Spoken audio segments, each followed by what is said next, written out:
সবাইকে স্বাগত জানাচ্ছি। আমি ফিরোজ তোহা। শুরুতেই সংবাদ শিরোনাম জানিয়ে দেব এই মুহূর্তে হাতে পাওয়া সর্বশেষ গুরুত্বপূর্ণ আপডেট বাংলা সংবাদ। শুরুতেই জানাবো, অন্তর্বর্তী সরকারকে অচল ও অগণতান্ত্রিক হিসেবে চিহ্নিত করার চক্রান্ত চলছে বলে মন্তব্য করেছেন বিএনপির চেয়ারপারসনের উপদেষ্টা জয়নুল আবেদিন ফারুক। সোমবার সকালে জাতীয় প্রেস ক্লাবের সামনে এক বিক্ষোভ সমাবেশে বিএনপির নেতা এসব কথা বলেন। তিনি বলেন, রাষ্ট্রের গুরুত্বপূর্ণ বিভিন্ন পর্যায়ে বসে এখনও ষড়যন্ত্র করছে আওয়ামী লীগের দোসররা। সাবেক প্রধানমন্ত্রী শেখ হাসিনাকে দেশে এনে বিচারের দাবিও জানিয়েছেন তিনি। এবারে জানাবো, পালানোর সময় এস আলমের ঘনিষ্ঠ সহযোগী আটক। দুবাই পালানোর সময় এস আলমের ঘনিষ্ঠ সহযোগী আনসারুল আলম চৌধুরীকে আটক করা হয়েছে। তার বিরুদ্ধে ১,৪০০ কোটি টাকার ঋণ খেলাপির অভিযোগ রয়েছে। জানাবো, পদত্যাগ করলেন স্পিকার শিরীন শারমিন চৌধুরী। শেখ হাসিনা সরকারের পতনের ২৭ দিনের মাথায় পদত্যাগ করলেন জাতীয় সংসদের স্পিকার শিরীন শারমিন চৌধুরী। সোমবার রাষ্ট্রপতি মোহাম্মদ শাহাবুদ্দিনের কাছে তিনি পদত্যাগপত্র জমা দিয়েছেন বলে বঙ্গভবন সূত্র নিশ্চিত করেছে। এদিকে বাংলাদেশের সঙ্গে সম্পর্ক বাড়াতে পাকিস্তানের নতুন উদ্যোগ। বাংলাদেশের সঙ্গে পুনরায় সম্পর্ক জোরদারের জন্য একটি কৌশলগত নথি বা স্ট্র্যাটেজিক পেপার তৈরি করেছে পাকিস্তান।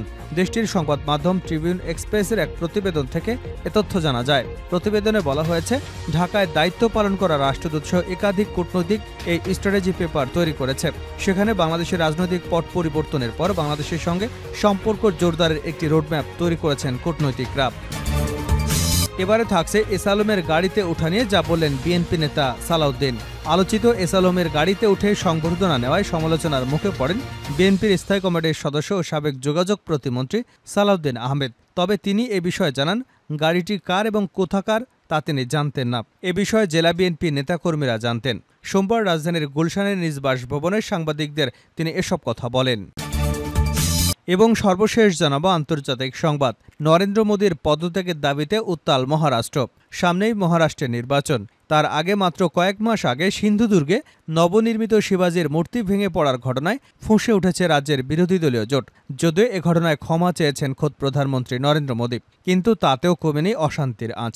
রাজ্য জুড়ে চলছে প্রতিবাদ, উঠেছে মোদী সরকারের পদত্যাগের দাবি। খবর ইন্ডিয়ান এক্সপ্রেসের। এতক্ষণ শিরোনাম শুনছিলেন, এবার বিস্তারিত।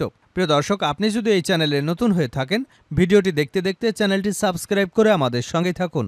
আর এই ভিডিও সম্পর্কে আপনি আপনার মূল্যবান মতামতটি কমেন্ট বক্সে জানিয়ে দিন। আর হ্যাঁ প্রিয় দর্শক, জানিয়ে দিন ভিডিওটি কোথা থেকে দেখছেন। অন্তর্বর্তী সরকারকে অচল হিসেবে চিহ্নিত করবার চক্রান্ত চলছে। অন্তর্বর্তী সরকারকে অচল এবং অগণতান্ত্রিক হিসেবে চিহ্নিত করার চক্রান্ত চলছে বলে মন্তব্য করেছেন বিএনপির চেয়ারপারসনের উপদেষ্টা জয়নুল আবেদিন ফারুক। সোমবার সকালে জাতীয় প্রেস ক্লাবের সামনে এক বিক্ষোভ সমাবেশে বিএনপির এই নেতা এসব কথা বলেন। তিনি বলেন, রাষ্ট্রের গুরুত্বপূর্ণ বিভিন্ন পর্যায়ে বসে এখনও ষড়যন্ত্র করছে আওয়ামী দোসররা। সাবেক প্রধানমন্ত্রী শেখ হাসিনাকে দেশে এনে বিচারের দাবিও জানিয়েছেন তিনি। এ সময় ফারুক বলেন, রাষ্ট্র সংস্কারে আপত্তি নেই, তবে অন্তর্বর্তী সরকারকে নির্বাচনের রোডম্যাপ দিতে হবে। আওয়ামী লীগ যেন আবার রাষ্ট্রকে ধ্বংস করতে না পারে। আওয়ামী লীগের প্রতিটি নেতাকর্মীর কাছে সর্বাধুনিক অস্ত্র রয়েছে। যৌথ বাহিনীর অভিযানে এসব অস্ত্র উদ্ধারের আহ্বানও জানান বিএনপির এই নেতা। এদিকে সকালে নয়াপল্টনে বন্যা দুর্গতদের মাঝে জাতীয়তাবাদী প্রচার দলের ত্রাণ বিতরণ কর্মসূচি উদ্বোধন করেন বিএনপির সিনিয়র যুগ্ম মহাসচিব অ্যাডভোকেট রুহুল কবির রিজভী। পালানোর সময় এস আলমের ঘনিষ্ঠ সহযোগী আটক। দুবাই পালানোর সময় এস আলমের ঘনিষ্ঠ সহযোগী আনসারুল আলম চৌধুরীকে আটক করা হয়েছে। তার বিরুদ্ধে ১,৪০০ কোটি টাকা ঋণ খেলাপির অভিযোগ রয়েছে। সোমবার সকালে চট্টগ্রাম শাহ আমানত বিমানবন্দর থেকে তাকে আটক করা হয়। জানা যায়, সকালে দুবাই যাবার উদ্দেশ্যে চট্টগ্রাম শাহ আমানত বিমানবন্দরে আসেন আনসারুল আলম। ইসলামী ব্যাংক থেকে ১,৪০০ কোটি টাকা ঋণ নিয়ে পরিশোধ না করার অভিযোগ থাকায় ইমিগ্রেশন পুলিশ তার বিদেশ যাওয়া আটকে দেয়। পরবর্তীতে তাকে পুলিশের কাছে হস্তান্তর করা হয়। আনসারুল আলম চৌধুরী বহুল আলোচিত এস আলম গ্রুপের ঘনিষ্ঠ সহযোগী হিসেবে পরিচিত। তার গ্রামের বাড়ি উত্তর চট্টগ্রামের রাউজানে। সূত্র জানায়, সিভিল এভিয়েশন এবং বিমানবন্দরের বিভিন্ন গোয়েন্দা সংস্থার রাজনৈতিক তালিকাভুক্ত ছিলেন আনসারুল আলম। পদত্যাগ করলেন স্পিকার শিরীন শারমিন চৌধুরী।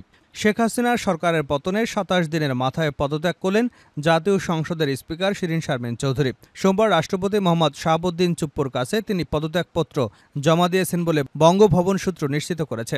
ছাত্র জনতার অভ্যুত্থানের মুখে গত ৫ আগস্ট শেখ হাসিনা প্রধানমন্ত্রীর পদ থেকে পদত্যাগ করে দেশ ছাড়েন।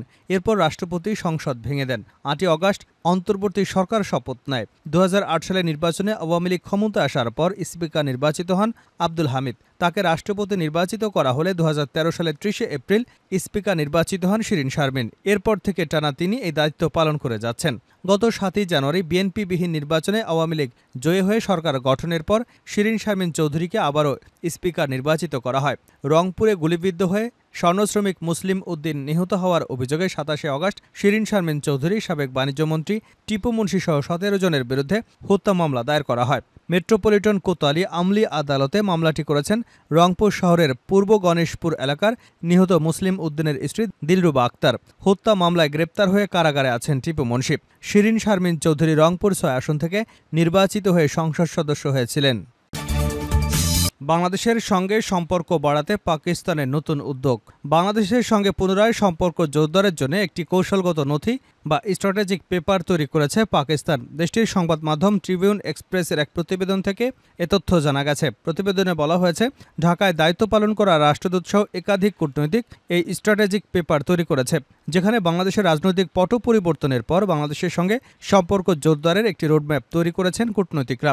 কর্মকর্তারা জানিয়েছেন, বাংলাদেশের দায়িত্ব পালন করা সাবেক হাই কমিশনারদের আমন্ত্রণ জানিয়েছিলেন দেশটির প্রধানমন্ত্রী শেহবাজ শরীফ।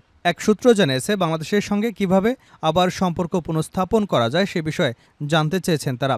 শেখ হাসিনার পতনের পর বাংলাদেশের সঙ্গে নতুন করে সম্পর্ক স্থাপনের কথা ভাবছে পাকিস্তান। শেখ হাসিনার শাসনামলে পাকিস্তান ও বাংলাদেশ সম্পর্ক খুব একটা উষ্ণ ছিল না। পাকিস্তানের দাবি, তারা চেষ্টা করলেও হাসিনার সরকার সম্পর্ক জোরদারে আগ্রহী ছিলেন না। এখন সম্পর্ক কিভাবে জোরদার করা যায় সে বিষয়ে একটি কৌশলগত নথি শেহবাজ শরীফের কাছে দেওয়া হয়েছে। সেখানে পাকিস্তান সরকার ধীরে ধীরে সম্পর্ক উন্নয়নের কথা বলা হয়েছে। কোনো রাজনৈতিক পক্ষ না নিয়ে বাংলাদেশের সাধারণ জনগণের সঙ্গে গভীর সম্পর্ক করার ব্যাপারে গুরুত্ব দেওয়া হয়েছে। এছাড়া বাংলাদেশের কোনো অভ্যন্তরীণ ইস্যুতেও হস্তক্ষেপ না করার পরামর্শ দেওয়া হয়েছে। পাকিস্তানের অবসরপ্রাপ্ত এক কূটনৈতিক বলেন, হাসিনাকে প্যাট্রোনাইজ করার মূল্য দিতে হয়েছে ভারতকে। বাংলাদেশের জনগণ ক্ষুব্ধ হওয়ার অন্যতম কারণ ছিল হাসিনাকে তারা ভারতের পুতুল মনে করত।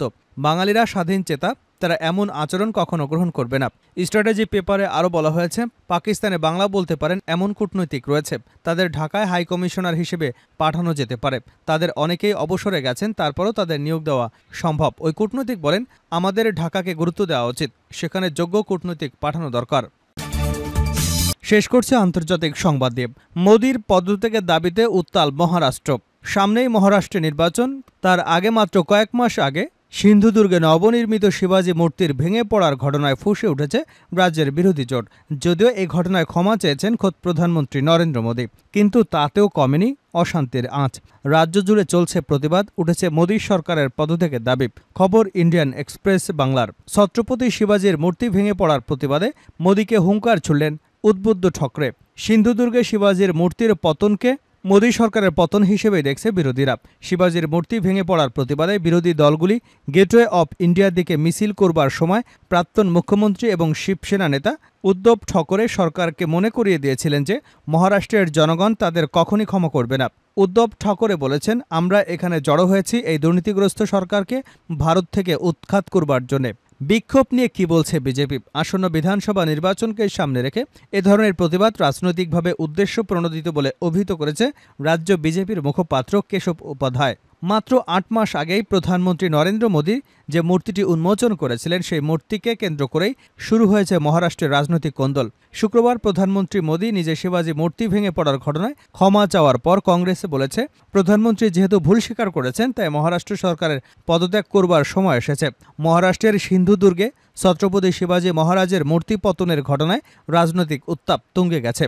বিরোধীরা ক্রমাগত মোদী এবং বিজেপিকে কোণঠাসা করছে। এই প্রেক্ষাপটে শিবসেনা সাংসদ সঞ্জয় রাউত মুম্বাই মিডিয়ার সাথে কথা বলার সময় মোদী সরকারকে নিশানা করেছেন। তিনি দাবি করেছেন, মহারাষ্ট্রের উপমুখ্যমন্ত্রী দেবেন্দ্র ফডনবিস সবকিছুর মাস্টারমাইন্ড। গোটা দেশ এবং প্রধানমন্ত্রী নরেন্দ্র মোদী এটা জানে, তাই তাকে ক্ষমা চাইতে হয়েছে। কিন্তু প্রশ্ন হলো, শুধু ক্ষমা চাওয়ার মাধ্যমেই কি বিষয়টি সমাধান হবে? এই প্রশ্ন তুলেছেন অনেকেই। সঞ্জয় রাউত আরও বলেন, মাত্র 7 মাসের মধ্যে ছত্রপতি শিবাজী মহারাজের মূর্তি ভেঙে পড়ল, তাই আমাদের কি চুপ থাকা উচিত? আমরা আজ শিবাজী মহারাজের সম্মানের প্রতিবাদ করতে যাচ্ছি। রাউত বলেন, দেবেন্দ্র ফডনবিস মহারাষ্ট্রের খলনায়ক। ছত্রপতি শিবাজী মহারাজের মূর্তি ভেঙে পড়ার ঘটনায় এমবির প্রতিবাদের প্রতিক্রিয়ায় মহারাষ্ট্রের উপমুখ্যমন্ত্রী দেবেন্দ্র ফডনবিস বলেছেন যে আজ যে আন্দোলন হচ্ছে তা সম্পূর্ণ রাজনৈতিক আন্দোলন এবং তা কখনো ছত্রপতি শিবাজী মহারাজাকে সম্মান করেননি।